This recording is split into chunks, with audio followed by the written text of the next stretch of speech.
These are the days and nights, even though we have a busy schedule, we have to go to work in the morning, children have school as well and so on. But these are the days and nights to bring our children to the mosque and to get them involved in activities related to Imam Hussain as much as possible.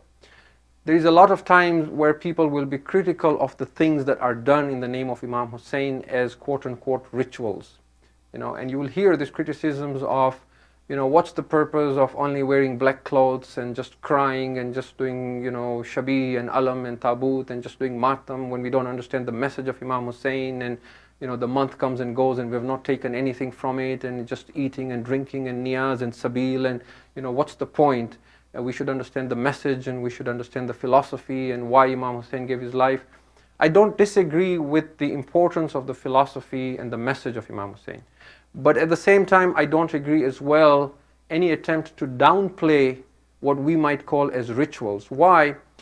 Because these, what we call rituals, they have a deep impact on our psyche. They leave something within our essence and our being that shape us and make us who we are. And when we teach our children from the young age, this can actually save their lives. Your child might be a very young child today, but one day he grows up and becomes a teenager. We are always concerned as parents that our children might fall into wrong company, that they might go astray, that they might stop praying and fasting, that they might get attracted to a different tradition, or get into all kinds of trouble. And we are worried, when that happens, how will we be able to rescue them? So we are always trying to protect them. One of the ways in which you can protect your children is to make them Hussaini constantly.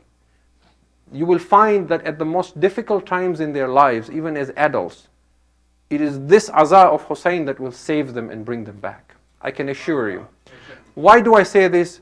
You see, the Quran in its place, but a person's relationship with the Quran is not a human-to-human relationship.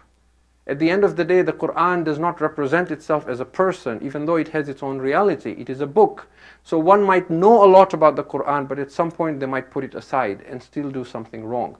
But if someone has a personal relationship and love for Imam al-Hussain, then that bond remains with him all his life. And it indoctrinates him in ways you cannot understand. It will stop your child even when he is at the last moments on the brink of hellfire. It will pull him back when the days of azab come. He will remember, regardless of what it is, when the month of Muharram comes, I have to go cry for Hussain. His heart will beat, Ya Hussain, Ya Hussain. It will not allow him otherwise.